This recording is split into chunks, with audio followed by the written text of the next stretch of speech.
Picture this. It's 1240, and somewhere in the frozen forests of Scandinavia, the most devastating military machine in human history is about to learn an uncomfortable lesson about the limits of power. The Mongol Empire had never tasted failure on this scale. Never. For decades, their armies had shattered every military force they encountered across 2 continents with the kind of methodical precision that makes military historians simultaneously horrified and fascinated. Chinese dynasties, some of the most sophisticated civilizations on Earth, crumbled like sandcastles before the tide. Persian cities, architectural marvels that had stood for centuries, burned until nothing remained but ash and memory.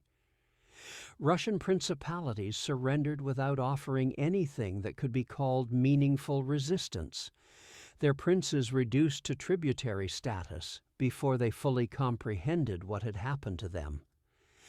The Mongol war machine operated with mechanical efficiency that seemed almost supernatural to those who witnessed it. They destroyed armies that outnumbered them, sometimes by factors of 3 or 4 to 1. They conquered territories that seemed unconquerable, places that generations of warriors had failed to breach. And perhaps most impressively, they left behind administrative systems that turned defeated enemies into productive tributaries, transforming conquest into a sustainable economic engine that funded further expansion. They had refined warfare into a science, a systematic approach to violence that produced predictable results based on replicable methods. And that science had never, not once, produced an incorrect result. Every hypothesis tested, every theorem proved, every battle fought according to doctrine that had been perfected through countless iterations across deserts and mountains, through summer heat and winter cold, against enemies numerous and sophisticated, until they reached the frozen forests of northeastern Europe, until they encountered men who refused to understand their own obsolescence, warriors who hadn't received the memo that resistance to Mongol conquest was futile, settlements that operated according to rules the Mongols had never encountered, men who looked at the greatest military force ever assembled and decided that defending their small piece of frozen earth was worth dying for. To understand what happened in Scandinavia, you need to understand what the Mongol military system actually was. This wasn't just an army. It was something closer to what we might today call a total warfare system, a comprehensive approach to conquest that integrated military, psychological, economic, and administrative components into a machine that seemed designed by some future civilization and dropped into the 13th century. The Mongol army was organized with decimal precision, units of 10, 100, 1,000, 10,000. Each soldier knew exactly where he fit in the hierarchy, exactly who gave him orders, exactly what his role was in any tactical situation. Communication flowed through this structure with remarkable efficiency. Orders could propagate from supreme commanders to individual squads faster than in most modern military organizations. Battlefield adjustments could be implemented across entire armies in minutes. Their mobility was legendary, and for good reason. Mongol soldiers could cover distances that seemed impossible to their enemies. 100 miles in a day wasn't extraordinary. It was standard operating procedure when necessary. They achieved this through careful horse management, with each soldier typically having access to multiple mounts that could be rotated to prevent exhaustion. They could live off the land in ways that made extended campaigns possible without vulnerable supply trains. They could fight while hungry, march through the night, and attack at dawn without apparent degradation in combat effectiveness. Their archery was devastating in its precision and volume. Mongol composite bows could penetrate armor at ranges where enemy archers couldn't even reach them. They could fire from horseback at full gallop with accuracy that seemed magical to witnesses. A typical Mongol soldier could loose arrows at rates that turned battlefield air dark, maintaining this fire for extended periods. They carried multiple quivers, dozens of arrows, and the training to use all of them effectively. But perhaps most importantly, they were adaptable. When they encountered fortified cities in China, they learned siege warfare from Chinese engineers, often using captured specialists to reduce their own cities. When they fought in deserts, they adapted water management techniques. When they faced heavy cavalry, they developed tactics to neutralize mounted knights. The Mongol military system wasn't static, it was evolutionary, constantly incorporating new techniques, new technologies, new strategic approaches. This machine had conquered an empire stretching from Korea to Hungary. It had destroyed civilizations that had stood for millennia. It had faced every kind of military force, every kind of terrain, every kind of resistance that human civilization had developed, and it had never, not once, encountered a problem it couldn't solve through some combination of tactical brilliance, strategic patience, and overwhelming violence.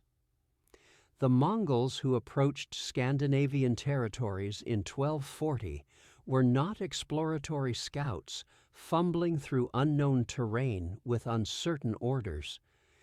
These were not green troops on their first campaign, nervous boys playing at war. They were the hardened western extension of an empire that stretched from the Pacific Ocean to the edges of Poland, a military force that represented the accumulated expertise of decades of conquest. These were veteran soldiers who had participated in the siege of Kiev, that brutal reduction of one of Europe's greatest cities. They had watched as siege engines pulverized walls that had stood for generations. They had seen the city's population, once numbering in the tens of thousands, reduced to scattered refugees and corpses. They understood what it took to break a fortified city, to crack it open like a nut and extract whatever value remained inside. They had witnessed the destruction of the Khwarezmian Empire, a sophisticated Islamic civilization that controlled vast territories from Afghanistan to the Caspian Sea. They had seen cities that housed hundreds of thousands reduced to mass graves, pyramids of skulls left as warnings to anyone who might consider resistance. They had participated in campaigns where entire populations were systematically eliminated, not through bloodlust, but through cold calculation about the cost of future rebellion versus the cost of total elimination. They had participated in the systematic subjugation of the Rus principalities, had watched proud princes who traced their lineage back to Rurik bend the knee or die with their pride intact. They understood how to break not just armies, but entire political systems, how to transform independent states into tributary vassals who paid for the privilege of continued existence. They understood siege warfare in all its complexity, the mathematics of starvation, how long a population could survive on stored supplies, how to calculate the point where surrender became preferable to continued resistance. They understood the psychology of hope gradually extinguished, how to break civilian morale through demonstrations of power and inevitability. They understood the engineering required to breach walls that had stood for generations, the complex machinery and techniques needed to reduce fortifications that represented the best defensive technology available. They understood open field tactics, the choreography of cavalry and archery working in concert to create killing zones where enemy forces were channeled and destroyed.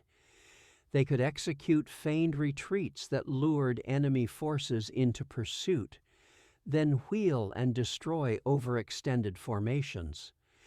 They could coordinate attacks from multiple directions with timing that suggested modern communication technology. They could read battlefields like chessboards, identifying weak points and exploiting them before enemy commanders realized their formations had broken. They understood psychological operations, the strategic use of terror to make the next city surrender without a fight. They knew that killing everyone in one city could save lives, Mongol lives, at the next 10 cities that surrendered at first sight of approaching forces. They understood that reputation was a weapon as effective as arrows, that stories of Mongol brutality could paralyze enemy resistance before the first engagement.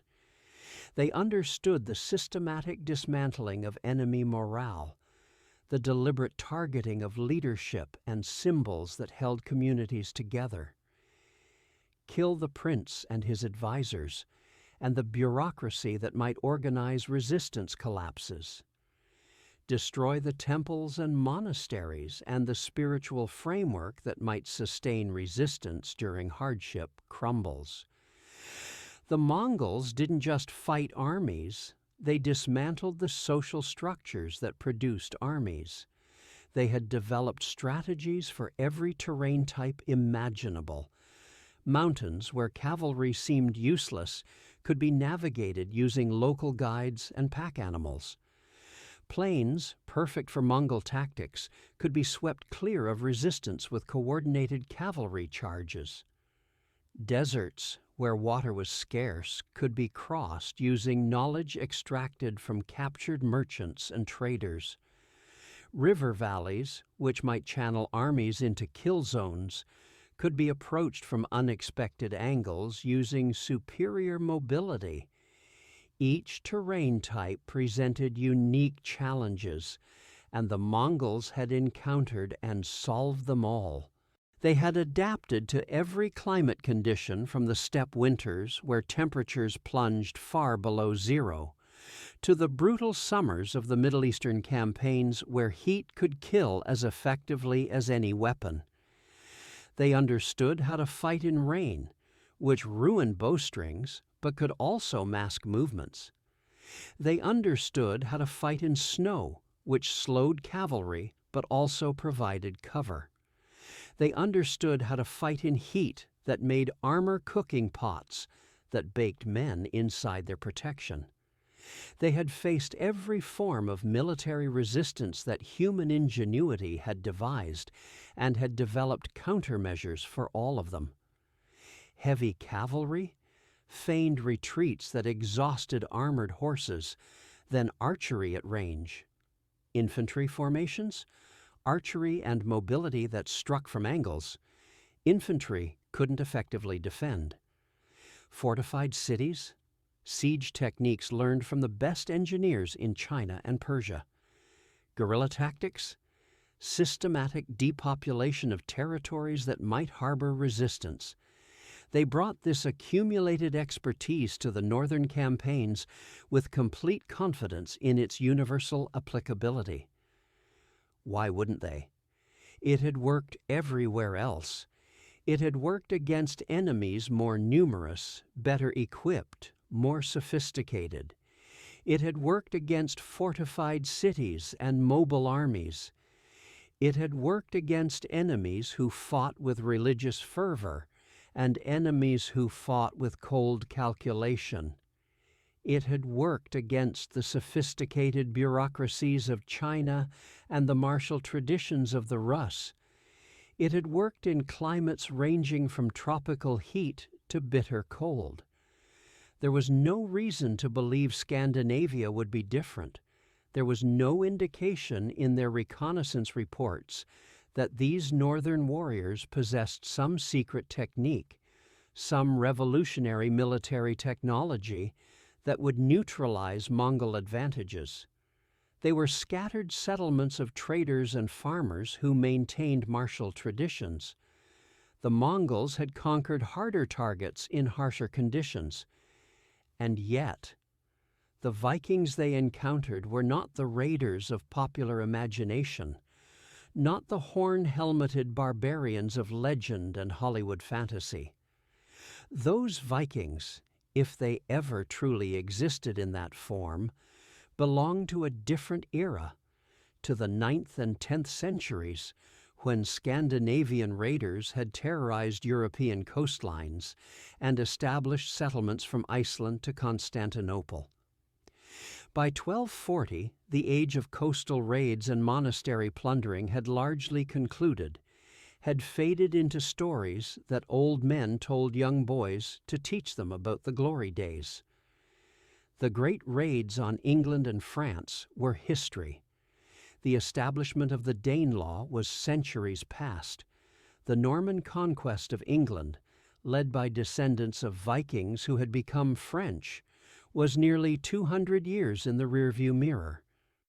The Viking Age, properly speaking, had ended. These were settled warriors, men who had put down roots but had never quite domesticated themselves. They were farmers who maintained martial traditions the way other cultures maintained religious observances, practicing with weapons during planting season and harvest both. Every boy grew up learning to fight, not as a career path, but as a basic life skill, like learning to sail or learning to navigate by stars. A man who couldn't defend himself and his family was no man at all. They were traders who understood networks of exchange across brutal distances, men who could navigate by stars and currents to reach markets thousands of miles away. They traded furs and timber and amber, sailing routes that took them to Constantinople and Baghdad and beyond. They weren't isolated primitives. They were connected to trade networks that spanned known world. They understood market economics, credit systems, international commerce. They were sophisticated in ways that didn't match stereotypes about barbarian warriors. They were sailors whose navigation skills exceeded anything the Mongols had encountered.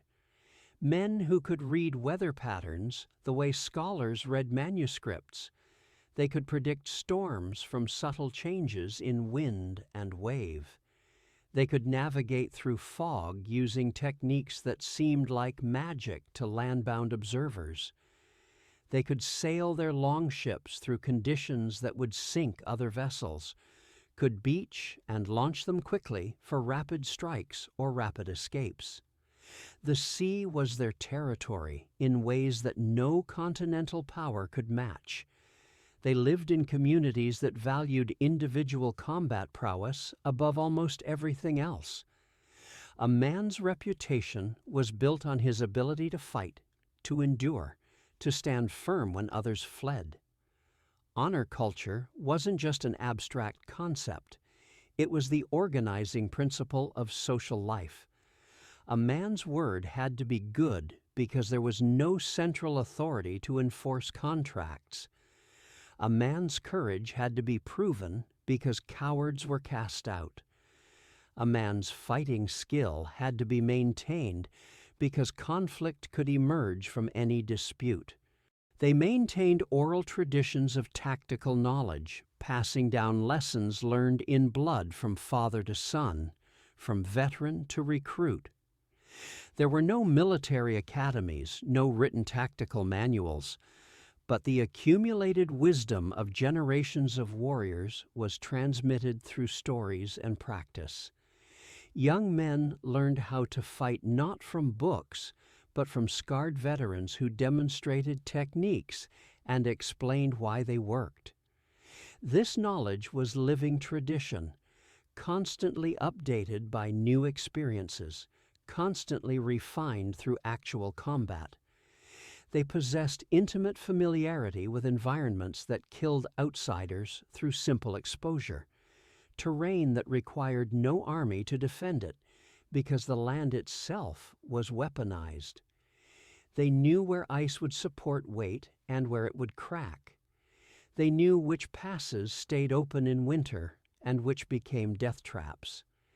They knew how to find food where others saw only barren landscape. They knew how to build shelter that would survive storms that flattened structures designed by people from gentler climates. Their environment had shaped them, had selected for toughness and adaptability and practical knowledge across generations. And here's what made them truly dangerous to the Mongol system. They were not organized into the centralized military structures the Mongols had learned to exploit. There was no emperor to capture whose death or surrender would end resistance across the empire. There was no general staff to decapitate that would leave armies leaderless and confused. There was no capital city whose fall would break national morale and signal the end of organized resistance. They were distributed, autonomous, and dangerously unpredictable. Each community made its own decisions through consensus among leading men. Each warrior fought according to his own judgment, guided by reputation and honor, but not controlled by distant authorities. Each settlement defended itself according to local conditions and local expertise. There was no single decision-maker who could surrender on behalf of all Vikings. There was no bureaucratic structure that could be captured intact and used to administer conquered territories. You cannot conquer what you cannot define. You cannot control what refuses to be organized into controllable units. You cannot decapitate a command structure that has no head. This was the force the Mongols encountered, scattered, autonomous, intimately familiar with terrain that punished invaders, organized in ways that made standard conquest strategies inapplicable. Not stronger than the Mongols in any conventional sense, but incompatible with the entire system of imperial conquest. The initial Mongol approach followed their standard reconnaissance protocol with the confidence of a surgeon making the first incision in a routine operation. Advanced units moved through territories with careful attention to detail, gathering intelligence on population centers, resource distribution, political structures, and military capabilities. These weren't casual observations by unskilled scouts. This was systematic intelligence gathering by professionals who understood exactly what information their commanders needed. They identified settlements and mapped their locations with careful attention to defensive features and approaches. They estimated fighting-age male populations using methodologies refined across a continent, looking at settlement sizes, agricultural output, visible activity patterns. They assessed fortification quality against standards derived from hundreds of sieges, evaluating walls, gates, defensive positions, fields of fire. They mapped escape routes and supply lines and defensive positions, creating comprehensive pictures of each target's tactical situation. They evaluated leadership structures, trying to identify who made decisions, who commanded respect, who might be bribed or intimidated or killed to facilitate conquest. They assessed economic resources. What did these settlements produce that was worth extracting? What trade goods moved through them?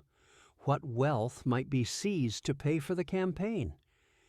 This information fed back to commanders who would formulate conquest strategies based on proven methodologies, templates that had worked from Beijing to Budapest. The intelligence was analyzed by experienced officers who had planned dozens of campaigns.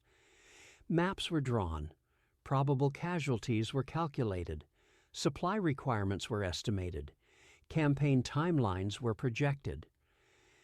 The commanders approached Scandinavia the same way they had approached every other target, with systematic planning based on comprehensive intelligence and proven tactical doctrine. The system had worked flawlessly across Asia, from the steppes to the rice paddies. It had identified vulnerabilities in Chinese defenses.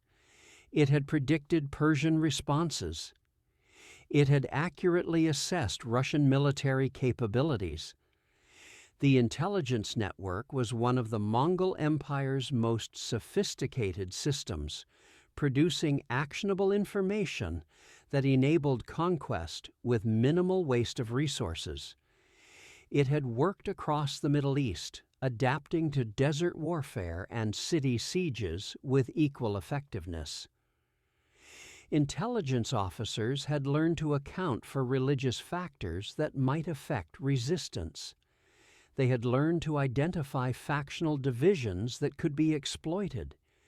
They had learned to predict how different cultures would respond to Mongol approaches. It had worked across Eastern Europe, where terrain and climate weren't dramatically different from what the Mongols knew. The scouts had successfully mapped territories, identified targets, assessed defenses. The intelligence had enabled efficient campaigns that conquered vast territories, with forces that seemed impossibly small for the task. But the data returning from Scandinavian reconnaissance created patterns that didn't match existing templates. The intelligence officers, men trained to categorize and analyze, found themselves struggling to fit the information into their frameworks. The reports coming back didn't make sense according to established models of how civilizations organized themselves. The settlements were scattered rather than concentrated. Where civilized empires built cities that concentrated population and wealth, making them efficient targets for conquest, these Vikings spread themselves thin across the landscape. Settlements were separated by vast distances of hostile terrain. There were no urban centers with populations in the tens of thousands. Instead, there were hundreds of small communities, each housing dozens or low hundreds of people. Political authority was fragmented rather than centralized. There was no king whose court could be threatened, no single ruler whose submission would end resistance. Instead, there were numerous local leaders, each with limited authority over their immediate communities. Some regions had more influential jarls, but their power was based on personal reputation and maintained through consensus rather than imposed through bureaucratic hierarchy. Kill one leader and another would emerge. There was no capital to capture that would decapitate the entire political system. Military forces were decentralized rather than organized into armies. There were no standing forces that could be located and destroyed in decisive battles. There were no military districts with organized levies that could be systematically conquered.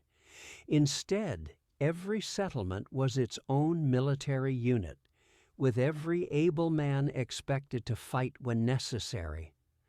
There was no army to defeat, just hundreds of separate forces that would need to be defeated individually.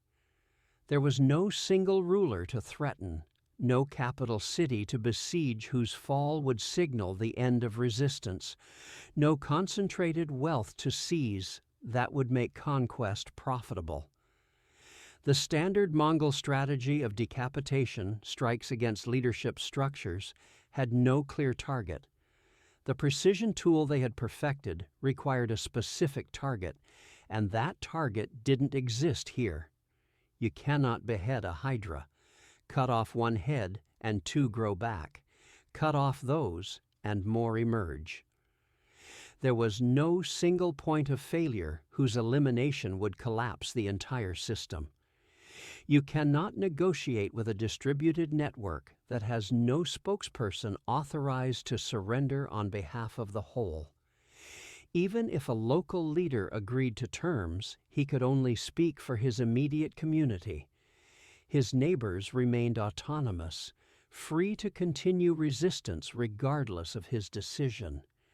You cannot demonstrate overwhelming force to an enemy that has no center to overwhelm, no gathering point where your superiority can be made undeniable. The Mongols could conquer a settlement and demonstrate their power, but the demonstration would only affect that immediate area. The settlement over the next mountain range wouldn't care, wouldn't even hear about it until much later. The intelligence reports kept coming back with the same frustrating conclusion. Standard conquest methodology wouldn't apply here. The target didn't fit the templates. The system was encountering an exception to its rules. The Mongol commanders were not stupid men. They hadn't conquered half the world through rigid adherence to doctrine that couldn't adapt to circumstances. They were pragmatic, flexible, willing to modify approaches when situations demanded it. They adapted, shifted strategies, looked for alternative approaches to achieve their objectives. If traditional conquest methodology wouldn't apply, they would use the universal language of violence.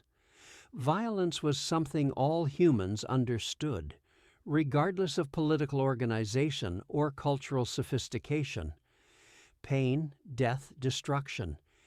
These communicated across all linguistic and cultural barriers.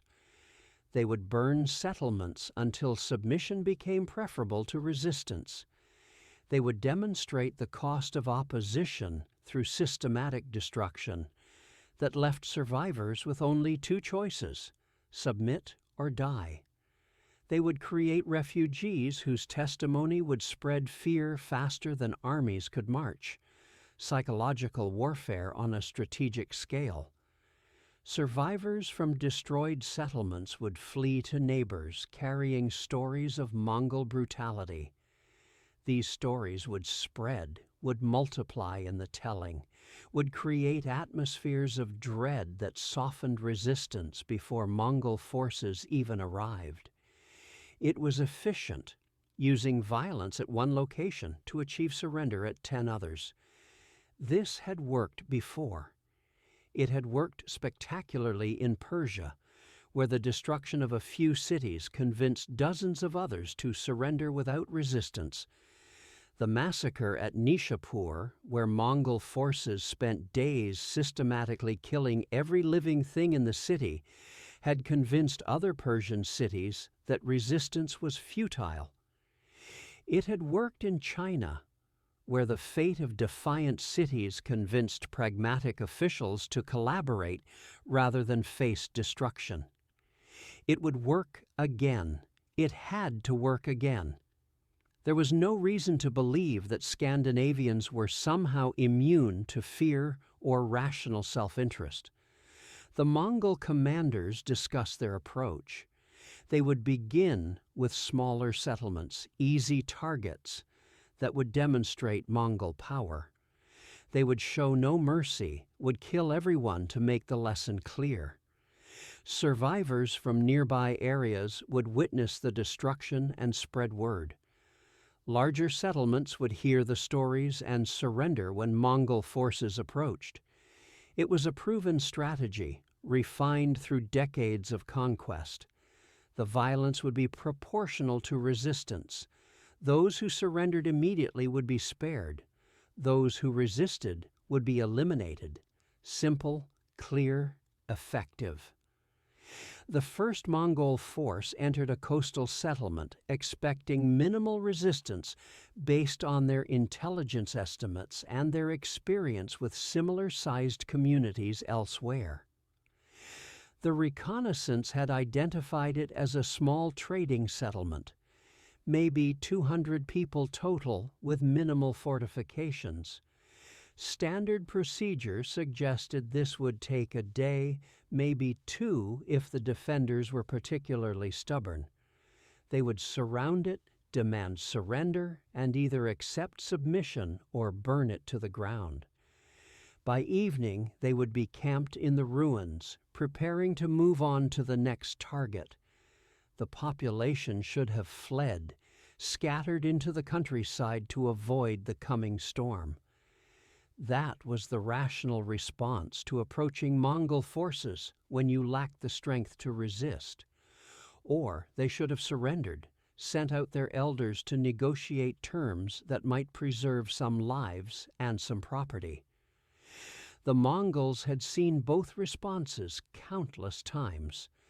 Sometimes people ran, sometimes they surrendered, but small settlements rarely chose to fight against overwhelming odds. Instead, these Vikings fortified. The Mongol scouts reported frantic activity inside the settlement as their approach was detected, but instead of people streaming out in panic, they saw defenders taking positions. Instead of surrender delegations, they saw preparations for combat. Instead of rational fear, they saw what looked like determination to resist. The Mongol commanders were puzzled, but not concerned. Sometimes defenders needed to be shown the futility of resistance before they would accept reality. Very well. They would demonstrate, destroy the settlement, and the next one would be more reasonable. Viking defenders used terrain the Mongols hadn't properly assessed, hadn't recognized as tactically significant, because it didn't fit their operational models. The settlement backed against cliffs that prevented cavalry maneuvers, natural walls that couldn't be flanked or breached. The reconnaissance had noted the cliffs, but hadn't fully appreciated how they would constrain Mongol tactics. On steppe terrain or open plains, cavalry could maneuver to find optimal attack angles. Here, the cliffs channeled approaches into narrow corridors.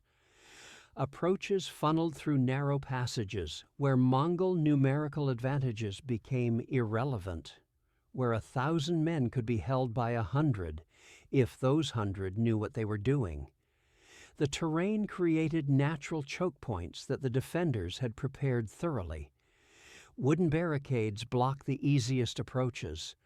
Rocks had been positioned to be rolled down on attackers. The ground itself had been prepared with hidden obstacles. Buildings were constructed from materials that resisted the fire arrows that had proven so effective against the wooden structures of Asian cities. These weren't buildings designed for comfort or aesthetics. These were structures built by people who expected violence, who incorporated defense into every architectural decision.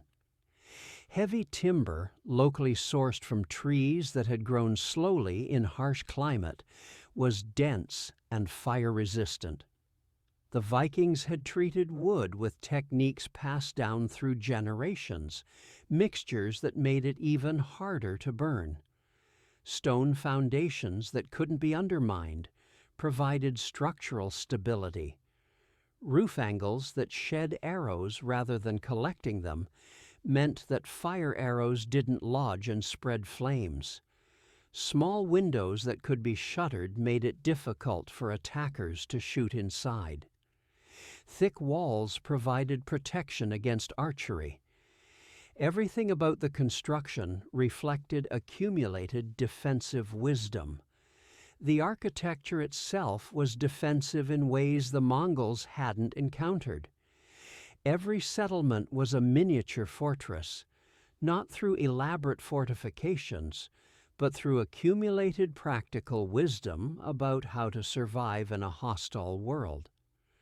The Mongols had developed sophisticated siege techniques for reducing fortified cities with walls and towers and gates. But these Viking settlements didn't present clear targets for those techniques. There were no walls to breach, just buildings that were individually defensible. There were no gates to break through, just multiple approaches that all offered defensive advantages to the inhabitants. The fighting began at dawn, as these things usually did. Morning light gave attackers visibility while defenders were still shaking off sleep. It was a timing advantage the Mongols had used countless times.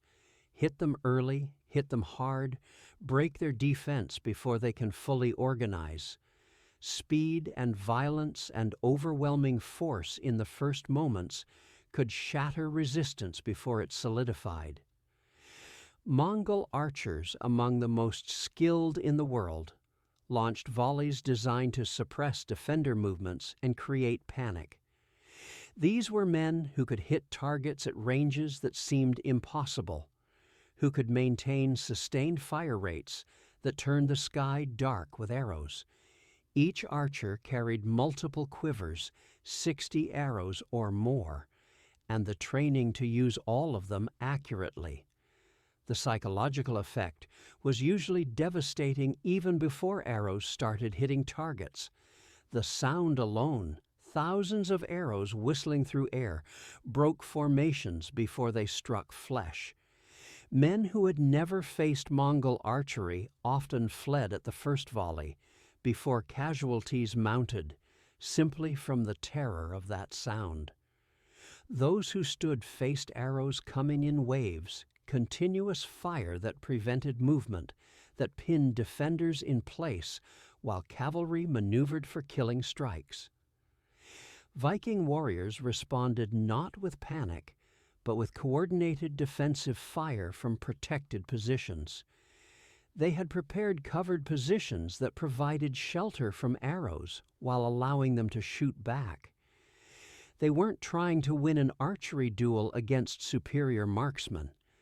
That would have been suicide. They were forcing the Mongols into closer engagement, where different rules applied, where the Mongol advantages in mobility and volume of fire would be neutralized. The Vikings shot carefully, conserving arrows, aiming at targets of opportunity. A Mongol who exposed himself to get a better angle, a horse that moved into range, an officer directing troops. They weren't matching the Mongol fire rate. They couldn't. But they were making the Mongols cautious, forcing them to take cover, disrupting the rhythm of the attack. Mongol cavalry attempted to flank through coastal approaches, using their mobility to hit the settlement from an unexpected angle. This was standard doctrine. Fix the enemy with archery, then strike from an unexpected direction with cavalry that could exploit confusion and break defensive coherence. They encountered Viking ships, not fleeing toward open water as refugee vessels, but positioned as mobile platforms for archers and spear throwers who understood water-based combat in ways the steppe warriors didn't. The ships were beached but ready to launch, positioned to cover approaches along the shoreline.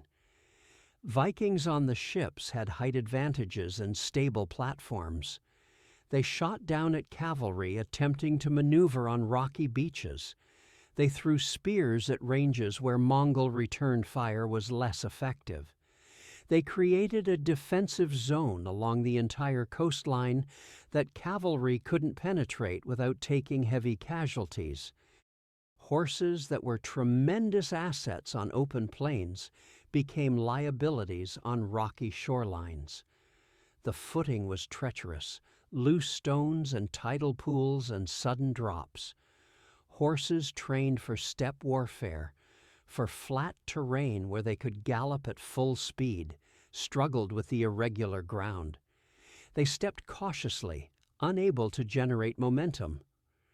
Riders accustomed to firing from galloping mounts found themselves on walking or stationary horses, vulnerable to defensive fire. Mongol riders who were unstoppable on flat terrain found themselves vulnerable on uneven ground, where their mounts couldn't generate the momentum that made their charges devastating. A cavalry charge requires space and speed. The horse builds velocity, becomes a weapon itself, crashes into enemy formations with force that shatters cohesion. Take away that momentum, and you have confused men on nervous horses trying to fight on terrain they don't understand. The cavalry pulled back, regrouped, attempted different approaches. They tried to force their way through the narrow passages leading inland from the coast. They encountered prepared defenses, barricades, hidden pits, defenders in elevated positions. Every approach offered some new difficulty, some unexpected defensive preparation. The battle condensed into brutal close-quarters fighting, the kind of grinding violence that turned elegant tactics into simple survival. Mongol forces, unable to exploit their archery and mobility advantages, were forced into hand-to-hand combat in confined spaces. This was not the Mongols' preferred mode of warfare, not the clean efficiency of their usual operations. Their strength lay in mobility, in the ability to strike and retreat and strike again, to control engagement ranges and choose when and where to fight. It lay in archery, in the capacity to kill enemies before they could close to hand-to-hand range, to reduce enemy numbers from distance before any melee began. It lay in psychological intimidation, in the reputation that preceded them and broke enemy morale before the first arrow flew. They excelled at creating chaos and exploiting it, at forcing enemies into confusion and then methodically destroying confused formations. Their tactics were designed around maintaining initiative, keeping enemies reactive and disorganized, while Mongol forces remained coordinated and controlled. None of that applied here. In narrow passages and confined spaces, mobility meant nothing. Archery was impossible at arm's length. Intimidation failed when you were close enough to see the determination in your opponent's eyes. The Mongols found themselves in the kind of warfare where individual combat skill mattered more than tactical sophistication, where strength and weapon handling were decisive rather than coordination and maneuver. Viking defenders countered with a fighting style built for individual combat, honed through generations of small-scale warfare and personal feuds. They wielded axes designed to break shields and armor, weapons that required strength and skill but delivered devastating results. A Viking war axe could shatter a wooden shield with one blow, could dent or crack armor, could kill or maim through even good defensive equipment.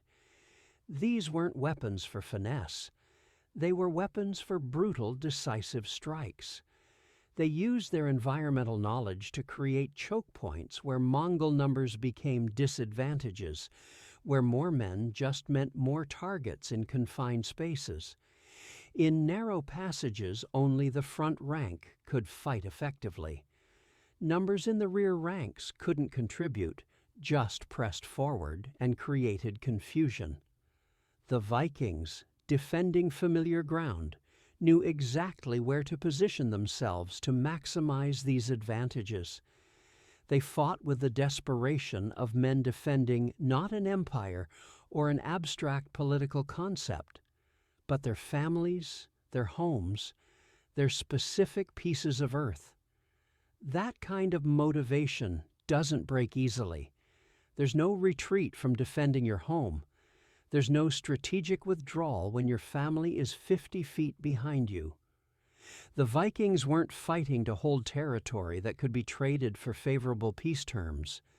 They were fighting to protect people and places that couldn't be replaced. The Mongols, for all their skill and experience, found themselves in an unfamiliar situation. They were accustomed to battles where they controlled tempo and range, where superior tactics and coordination determined outcomes. Here they were locked into grinding melee where those advantages evaporated. Individual Mongol warriors were skilled fighters, certainly, but this kind of close-quarters brawling wasn't what their training emphasized. They were cavalry archers forced to fight as infantry in terrain that negated all their advantages. By nightfall, the Mongol force withdrew. This was unusual, but not unprecedented. Sometimes you had to break contact and reassess. Sometimes initial approaches failed and required adjustment. They would regroup, reassess, and return with adjusted tactics. Every military force sometimes had to break contact and reformulate their approach. It wasn't defeat, it was tactical flexibility. Except they didn't return.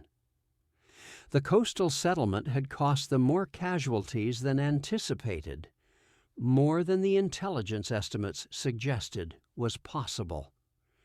The preliminary reports had indicated this should be an easy target, a demonstration of power that would cost minimal Mongol lives while spreading terror to neighboring settlements.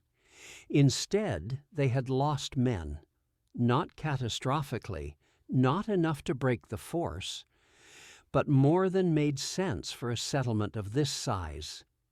The Viking resistance had been more competent than their data indicated, had demonstrated tactical sophistication that shouldn't have existed in a barbarian culture. These weren't primitive warriors fighting with crude weapons and raw courage. They were skilled fighters employing intelligent defensive tactics that exploited terrain and negated Mongol advantages. The intelligence had missed this somehow, had failed to predict the level of resistance. The terrain had been more disadvantageous than reconnaissance indicated, had presented challenges their scouts had failed to identify or properly assess. The narrow approaches, the cliffs, the rocky shoreline, the defensible architecture, all of it had combined to create a tactical environment where Mongol superiority became irrelevant. The cost-benefit analysis that guided Mongol expansion was producing uncomfortable numbers. The mathematics weren't working out the way they were supposed to. The commanders gathered to review the engagement. They analyzed what went wrong, looked for lessons that could be applied to future attacks. But the conclusions were troubling. This wasn't a matter of tactical errors that could be corrected. The fundamental problem was that their advantages didn't apply here. Their cavalry couldn't maneuver. Their archery couldn't suppress. Their mobility couldn't be exploited. The settlement's small size and scattered nature meant there was no concentrated wealth to seize that would justify the casualties. They could certainly take the settlement if they committed to it. Bring up enough forces, accept casualties, overwhelm through sheer numbers. But what would that accomplish? One small settlement destroyed at significant cost. Then they'd move to the next settlement and face the same problems. And the next, and the next. The mathematics of conquest were clear. To conquer Scandinavia would require reducing hundreds of settlements like this one, each requiring sustained effort, each costing casualties, none offering significant plunder to offset the costs. The return on investment looked increasingly negative. Mongol military doctrine included sophisticated logistical calculations that would have impressed modern business school professors. They could sustain armies across vast distances because they understood supply chain mathematics with remarkable precision. Every campaign was evaluated not just on military feasibility, but on resource efficiency. How many soldiers would it require? How long would it take? What were the supply requirements? What were the probable casualties? What were the expected returns? These weren't questions asked after campaigns failed. These were questions asked before campaigns began. The Mongol Empire didn't expand randomly, conquering whatever lay before them. They expanded strategically, targeting regions that offered favorable cost-benefit ratios. They were conquerors, certainly, but they were also administrators and economists who understood that empire building was ultimately about generating sustainable value. The Mongol Empire expanded where expansion made economic sense. They weren't mindless conquerors driven by bloodlust or glory-seeking. They were pragmatic empire builders who understood that conquest was an investment that needed to generate returns. Each campaign tied up military resources, consumed supplies, imposed costs. Those costs needed to be justified by corresponding returns in the form of tribute, resources, trade access, or strategic positioning. They conquered territories that could be administered profitably, places with resources worth exploiting, and populations that could be taxed. A conquered Chinese province generated enormous returns: agricultural surplus, skilled craftsmen, tax revenue from established trade networks. A conquered Persian city offered plunder immediately and tribute long-term. The wealth extracted from these conquests funded further expansion in a sustainable cycle. They destroyed civilizations that resisted, making examples that convinced others to surrender. This wasn't cruelty for its own sake. It was calculated terror that reduced future military costs. Destroy one city completely, and 10 others surrender without fighting. The immediate cost of destruction was offset by reduced casualties in future campaigns. It was brutal, but it was economically rational brutality. But they absorbed civilizations that submitted because absorption generated tribute that funded further expansion. The empire was a machine, and conquest was how it fueled itself. Conquered territories weren't just military victories, they were economic assets that generated returns for decades or centuries. The system worked because it was sustainable, because conquest paid for conquest. Scandinavia was presenting a different equation, one where the variables didn't produce favorable results. The scattered settlements meant extended campaigns. You couldn't conquer it in a single season with a single army.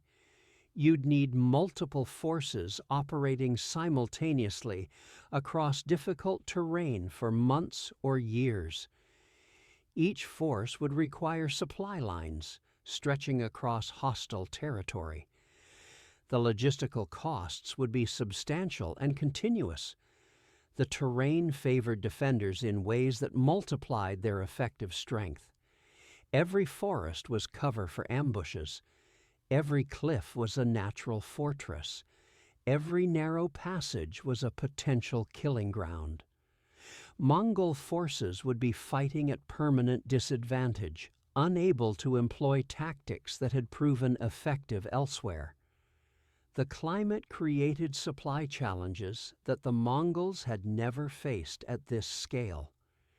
Feeding an army in winter required supply lines that were vulnerable and expensive to maintain. The Mongols were accustomed to armies that could live off the land, that could sustain themselves through foraging and hunting. but Scandinavian winters made that impossible. Everything would need to be supplied through long, exposed logistics chains. The population was distributed in ways that made total conquest require resource investments that exceeded probable returns. There was no central treasure house to loot, no capital city with accumulated wealth. The wealth was diffused across hundreds of small communities, each of which would have to be conquered individually. The plunder from each settlement would be minimal. These were farming and trading communities, not wealthy urban centers. The cost of conquering each settlement would likely exceed whatever could be extracted from it. And the Vikings were demonstrating a willingness to fight that exceeded their strategic value as conquests. They weren't calculating surrender terms based on cold assessment of military realities. They were calculating how many invaders they could kill before they died. That kind of determined resistance meant higher casualties for every settlement conquered, further degrading the economic returns. The math was clear. Conquering Scandinavia would cost more than it would generate. It violated the fundamental economic logic that drove Mongol expansion. A second Mongol force approached a different settlement, attempting a modified strategy based on lessons from the first engagement. The commanders had analyzed the coastal battle, had identified what went wrong, had developed adjusted tactics. Instead of direct assault that played to Viking defensive strengths, they attempted siege tactics, surrounding the settlement and cutting off supply lines. This was proven methodology, refined through campaigns across Asia. This had worked against fortified cities from Samarkand to Kaifeng, had reduced defenses that had stood for centuries. Patient siege warfare eventually broke any defense through simple mathematics of starvation. Cut off supplies, wait for stores to dwindle, then accept surrender when defenders recognized their situation was hopeless. It was slower than direct assault, but often resulted in fewer casualties and intact infrastructure that could be exploited. The Mongols surrounded the settlement, established positions covering all approaches, settled in to wait. They were patient. They could maintain siege positions indefinitely if necessary, rotating forces to prevent fatigue, supplying themselves through established logistics. Time was on their side. The defenders had finite supplies. Eventually, hunger would accomplish what attacks might not. It failed against Vikings who had built their entire culture around surviving harsh conditions with limited resources. Settlements that could endure 6-month winters could endure Mongol siege timelines. 6 months without external supplies wasn't an emergency, it was normal. These were people whose ancestors had survived on Iceland and Greenland, had established settlements in places where a single bad harvest meant starvation, where planning and preservation meant the difference between survival and death. Defenders who lived on preserved fish and stored grains weren't going to surrender because of food shortages that weren't significantly worse than a bad winter. They had storage techniques that kept fish edible for years. They had grain stores managed with careful rationing. They had hunted and foraged throughout their territories, building reserves specifically for situations like this. The Mongols could maintain their siege through autumn, through winter, into spring, and still face defenders who had adequate supplies. The siege dragged on. Weeks became months. The Mongols maintained their positions, but the costs were mounting. Forces tied down in siege weren't available for other operations. Supply requirements continued accumulating. Casualties from skirmishes and accidents added up. And for what? To eventually conquer one small settlement that held minimal wealth. The Mongols escalated, shifted to more aggressive tactics designed to force capitulation. They began systematic destruction of outlying farms and food stores, targeting the infrastructure that supported the settlement. Raiding parties attacked isolated farms, killed the inhabitants, burned buildings, and stored food. They were attempting to eliminate future subsistence, to create conditions where the settlement couldn't survive even if it outlasted the siege. They killed livestock, eliminating future food supplies and destroying wealth. Cattle, sheep, horses, everything was slaughtered. In some cases, the Mongols used the meat themselves, but often they simply killed the animals and moved on. The point wasn't to benefit from the livestock, it was to deny that benefit to the Vikings. They burned fields, ensuring there would be no harvest to sustain resistance. Grain that wasn't yet harvested was fired. Fields were salted in extreme cases, ensuring nothing would grow there for years. Orchards were cut down. Anything that could provide sustenance was targeted for destruction. They attempted to create conditions where surrender became survival's only option, where continuing to fight meant certain death by starvation. The message was clear: surrender now and live, or resist and die slowly, even if the Mongols withdrew. The Viking response was to intensify resistance, to meet escalation with escalation. This wasn't deterring them, it was enraging them. Small raiding parties emerged from forests and attacked Mongol supply lines in what would later be called guerrilla warfare. They used their knowledge of terrain to strike and disappear like ghosts, hitting vulnerable supply wagons and then vanishing into landscapes they knew intimately. A Mongol supply column would be moving through forested territory, following what seemed like the safest route.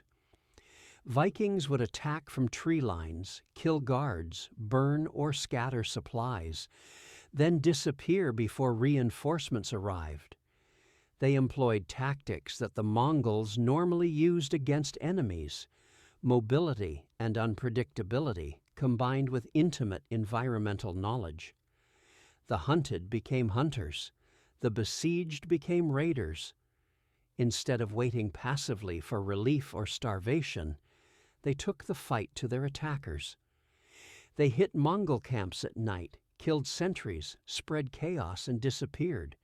They ambushed foraging parties. They attacked isolated units. They made the siege expensive for the besiegers.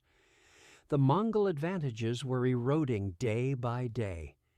Their cavalry superiority meant nothing in dense forests where horses couldn't maneuver effectively, where visibility was measured in dozens of feet rather than miles.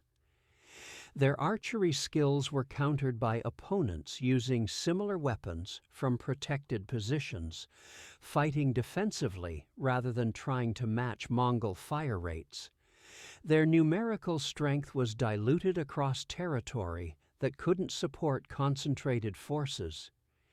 You can't concentrate an army in terrain that won't feed one. The Mongols needed to spread out to forage and hunt, which made them vulnerable to Viking raids. Concentrating for security meant struggling with supply requirements that couldn't be met locally. Their psychological warfare tactics, usually so effective, failed against enemies who viewed death in battle as culturally acceptable, even honorable. The Mongols used terror as a weapon, but terror only works against people who fear death more than dishonor. Viking culture had spent centuries glorifying warriors who died in battle, who fought to the death rather than surrender. You can't terrorize men who welcome a glorious death, who believe dying with a weapon in hand guarantees a place in Valhalla. The second siege ended like the first had, with Mongol withdrawal, not because they were defeated militarily, but because the costs were escalating while the probable benefits remained minimal. Another settlement that had consumed time and resources while offering negligible returns. The pattern was becoming undeniable. A third confrontation occurred on more open ground, where Mongol doctrine should have prevailed, where all their advantages should have been decisive. A Viking force positioned itself on a plain that seemed to offer the Mongols every advantage. Clear sight lines, room to maneuver, flat terrain perfect for cavalry operations. This was the kind of battlefield where Mongol tactics worked best, where their mobility and archery could devastate any opponent. The Mongol commanders recognized this might be a trap. They weren't fools who walked blindly into obvious ambushes. Vikings choosing to fight on open ground, where Mongol advantages were maximal, suggested some hidden complication. But they calculated that their mobility would allow them to exploit any opening or retreat if necessary. If it was a trap, they could spring it and escape before taking serious casualties. Their cavalry could disengage faster than any infantry could pursue. And if it wasn't a trap, if the Vikings had simply made a tactical error, they'd destroy the Viking force decisively and end this frustrating campaign. The potential benefits outweighed the risks. A decisive victory here could break Viking morale across the region, could demonstrate that resistance was futile even under favorable conditions. It could lead to surrenders from other settlements, could salvage something from this increasingly expensive campaign. They attacked at their preferred pace with their preferred tactics, launching the kind of coordinated assault that had broken armies from Hungary to China. Cavalry units maneuvered for optimal positioning. Archers began suppressive fire to fix the enemy in place. Supporting units moved to cut off retreat routes. It was textbook Mongol warfare, executed by veterans who had performed these maneuvers hundreds of times. The Vikings had prepared the battlefield with the care of men who knew they were outmatched in open combat. Hidden pits disrupted cavalry charges, suddenly opening beneath horses moving at full gallop. The pits were carefully disguised, covered with thin branches and turf that looked solid but collapsed under weight. Horses fell, breaking legs, throwing riders. The carefully orchestrated charge turned into chaos as following cavalry tried to avoid falling horses and suddenly aware of ground that might be mined with more traps.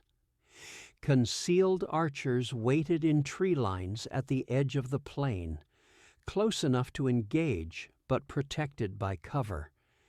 They hadn't positioned themselves in the open where Mongol counterfire would suppress them. They were dug into positions at the periphery, able to shoot into the Mongol forces while remaining difficult targets. The open ground that appeared advantageous was actually a killing field, designed to channel Mongol forces into predetermined zones where Viking advantages could be maximized. When the Mongols committed to their charge, when they launched the full weight of their cavalry in the attack that usually shattered enemy formations, they found themselves in a coordinated ambush executed by warriors who understood that they couldn't match Mongol mobility or numbers, but could match Mongol tactical sophistication when defending prepared positions. The Vikings had spent time studying Mongol tactics, learning from survivors of other encounters, understanding how the Mongols fought. They had designed this battlefield specifically to negate Mongol advantages. The open ground invited cavalry charges that would be disrupted by hidden obstacles. The tree lines provided cover for archery that would be exposed on flat ground. The terrain channeled movement into zones covered by multiple defensive positions. The fighting lasted hours, brutal grinding combat that exhausted both sides. Mongol forces attempted their standard tactical flexibility, probing for weaknesses and exploiting openings wherever they appeared. They shifted formations, changed angles of attack, brought fresh units to bear. Everything their doctrine prescribed for breaking a stubborn defense. But the Vikings had prepared for exactly this kind of adaptive response. When Mongol forces shifted to attack from a new angle, they encountered new defensive positions. When they attempted to flank, they found tree lines occupied by archers. When they tried to fix the enemy and strike elsewhere, they discovered the Viking forces were more mobile than expected, able to reposition quickly because they knew the terrain intimately. Viking defenders maintained their positions and forced the battle into the close-range brutality where their fighting style was most effective. Axes met composite bows at ranges where archery became impossible. Individual combat skills met coordinated cavalry tactics in narrow spaces where coordination became confusion. Neither side gained decisive advantage despite hours of fighting. The Mongol casualties mounted. Not catastrophically, they weren't being routed or destroyed, but steadily, expensively. For every Viking killed, they were losing warriors of their own. This wasn't the usual arithmetic of Mongol warfare, where they could inflict casualties at ratios of 5 or 10 to 1. This was closer to even exchange, which meant the Vikings were winning strategically even as they lost tactically. The Mongol withdrawal from this engagement was different from the first two. It wasn't a tactical repositioning, a temporary pullback to regroup before renewed assault. It was a strategic reassessment, a recognition that something fundamental had changed in their calculations. The commanders who had conquered territory from China to Hungary, who had rewritten the map of the known world, were facing an opponent that didn't fit their operational models. The Vikings weren't a superior military force. In any conventional measure of military power, the Mongols remained dominant. Better organized with clear command structures and established doctrine. Better equipped with superior bows and armor developed through generations of steppe warfare. More numerous, able to field forces that dwarfed Viking numbers. More experienced at large-scale warfare, having conducted campaigns across continents. But the Vikings were an incompatible military force, like trying to run modern software on ancient hardware. The systems were fundamentally mismatched. The Mongol system was designed to conquer empires, to break centralized political structures and replace them with Mongol administration. It worked by identifying centers of power, capitals, rulers, organized armies, and destroying or subverting them. Once the center fell, the periphery collapsed or submitted. It wasn't designed to subjugate distributed warrior cultures that had no centralized authority to break and no concentrated wealth to seize. There was no center to strike. There was no periphery to collapse. Every settlement was its own center, autonomous and independent. Conquering one didn't affect the others in any meaningful way. Every Mongol strategic advantage required certain preconditions to function. Superior cavalry required open terrain where horses could maneuver and build momentum. Psychological warfare required centralized communication to spread fear efficiently. Decapitation strikes required leadership structures to decapitate that would end resistance when eliminated. Economic warfare required trade networks to disrupt whose loss would force submission. The Vikings provided none of these preconditions. They fought on terrain that neutralized cavalry, forests and mountains, and coastal areas, where horses were liabilities rather than assets. They had no centralized communication to poison with fear. Information spread slowly through scattered settlements, and by the time one community heard about Mongol victories elsewhere, they had already committed to their own defensive preparations. They had no leadership to decapitate. That would end resistance. Kill a jarl, and his sons or brothers or rivals would step up. There was no single point of failure whose elimination would collapse the entire system.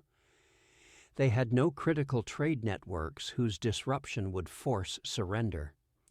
They traded, certainly, but each settlement was largely self-sufficient. Cut off trade and they'd be poorer, but they wouldn't starve or collapse. The economic mathematics became undeniable as commanders reviewed the reports and ran the calculations. They gathered in command tents, surrounded by maps and intelligence reports, and confronted numbers that told an uncomfortable story. Further campaigns into Scandinavian territories would require extended commitments of forces that were needed elsewhere. The empire was still expanding, still had frontiers in China and the Middle East that promised better returns. Every soldier committed to Scandinavia was a soldier not available for more profitable conquests. The Chinese front offered rich cities with accumulated wealth, spanning generations. Persian territories offered control of trade routes that generated continuous revenue.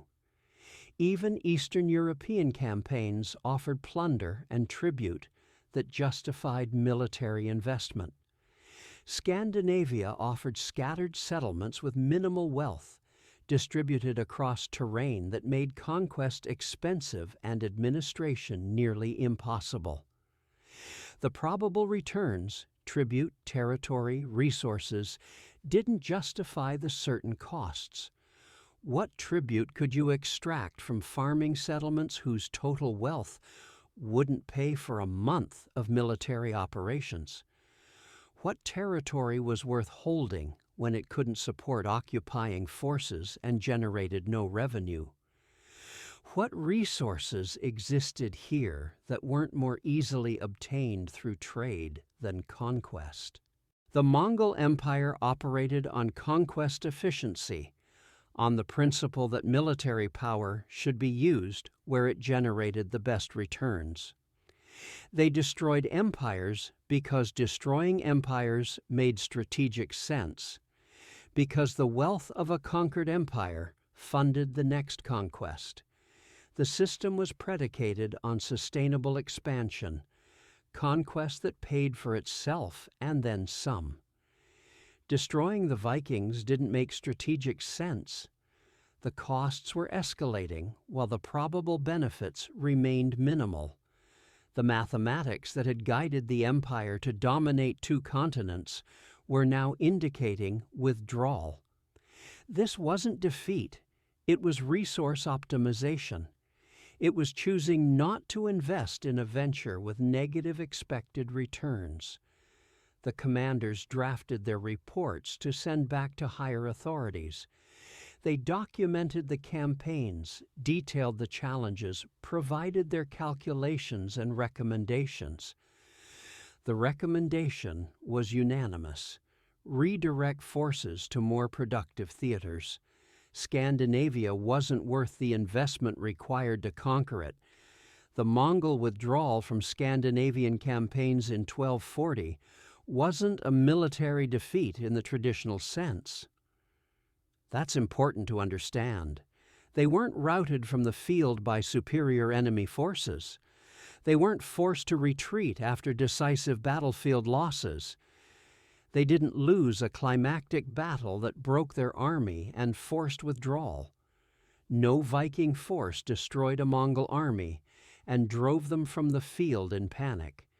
They made a calculated decision that continued expansion in that direction failed their cost-benefit analysis. They looked at the probable costs, years of campaigning, thousands of casualties, massive supply expenditures, and looked at the probable benefits, scattered settlements with minimal wealth, territory that was expensive to hold and generated little revenue, and decided the equation didn't work. It was a business decision disguised as a military one, a strategic choice based on resource optimization rather than battlefield defeat. The same ruthless pragmatism that had driven their expansion now drove their withdrawal.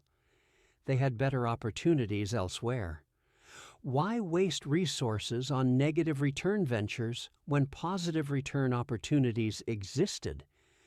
But the result was the same, regardless of the reasoning. The unstoppable force stopped. The empire that had never failed to conquer what it chose to conquer chose not to conquer Scandinavia. They pivoted, redirected their forces to targets that made more sense, and left the Vikings unconquered. The forces deployed to Scandinavia were reassigned. Some went to China, where campaigns against the Song dynasty promised enormous returns. Some went to the Middle East, where the wealth of Islamic civilization awaited conquest. Some went to Eastern Europe, where kingdoms could be reduced to tributary status. The military machine that had focused briefly on Scandinavia moved on to more productive targets. News of the Mongol withdrawal spread across Europe differently than news of Mongol conquests had spread. When the Mongols destroyed cities, survivors carried tales of overwhelming power and inevitable submission, stories designed to make the next target surrender without fighting. These stories spread rapidly, carried by refugees and traders, growing in the telling until Mongol armies seemed supernatural in their destructive capacity.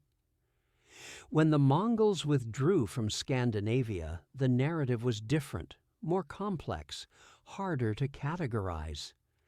A distributed warrior culture with no empire to defend had simply refused to be conquered efficiently.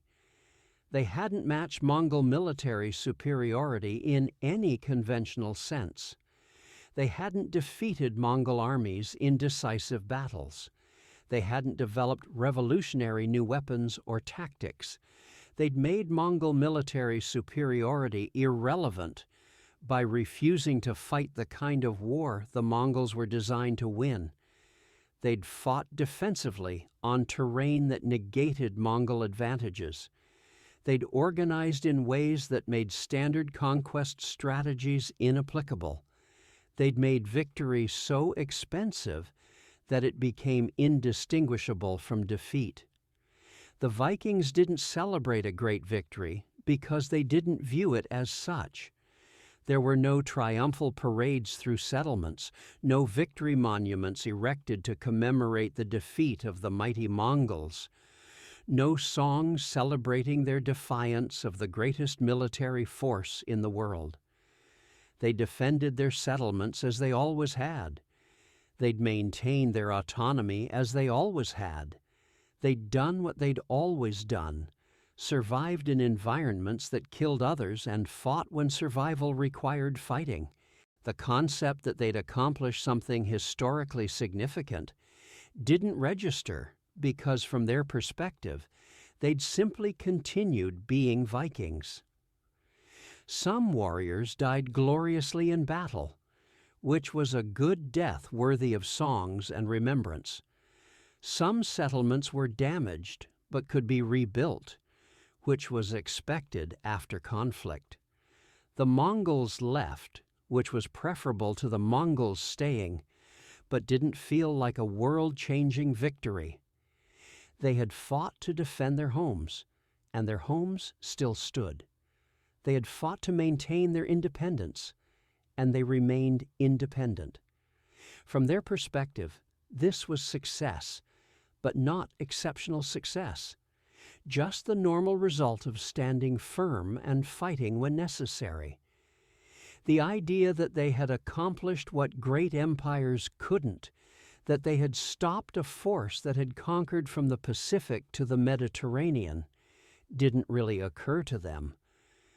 But the historical significance was undeniable to anyone looking at it from outside.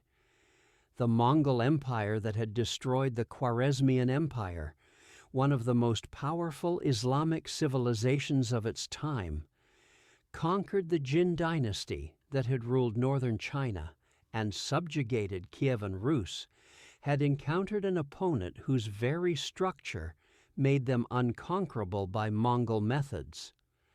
The military system that had proven universally effective across 2 continents had found its limitation, not in superior force, but in incompatible organization, not in better tactics, not in revolutionary weapons, not in more sophisticated military science, just in a different way of organizing society that made that military science inapplicable. The forgotten Battle of 1240 wasn't a single engagement, which is partly why it was forgotten. History loves decisive battles, climactic moments where everything changed in a day. Waterloo, Gettysburg, Hastings. These are battles where outcomes were decided in hours, where the fate of nations hung on specific tactical decisions, where you can point to a moment and say, there, that's when everything changed. This wasn't that kind of story. It was a series of confrontations scattered across time and space that collectively demonstrated that the Mongol war machine, for all its sophistication and power, required certain conditions to function. It was a campaign rather than a battle, a strategic conclusion rather than a tactical decision. It required centralized enemies whose decision-making could be disrupted by killing or capturing key leaders. It required concentrated populations whose cities could be besieged until starvation forced surrender. It required territories where control of specific locations meant control of entire regions, where taking the capital meant subduing the country, against an enemy that provided none of these conditions, against warriors who were distributed autonomously and willing to fight indefinitely for land that held no strategic value to empire builders. The Mongol system had no effective response. The machine was sophisticated, but it required specific inputs to function. Without those inputs, all that sophistication was irrelevant. Sometimes survival is victory enough. Sometimes making the enemy give up is as good as making them surrender. And sometimes the answer to unstoppable force isn't a movable object. It's just math that doesn't work out, economics that don't justify continued investment, strategic calculations that point toward withdrawal rather than continued commitment. The Mongols learned this lesson in Scandinavia in 1240. Every empire eventually learns it somewhere. The Vikings taught it without intending to, simply by being themselves, by organizing their society in ways that made sense for their circumstances, without considering how that organization might affect their conquerability by future empires. And so the unstoppable force stopped, not with a dramatic battle or a climactic defeat, but with commanders looking at reports and making pragmatic decisions about resource allocation. The greatest military machine in human history encountered an exception to its rules, and moved on to targets where the rules applied. That's the real lesson of 1240. Power is not unlimited. Conquest is not inevitable. And sometimes the best defense against overwhelming force is simply to make yourself not worth the trouble of conquering.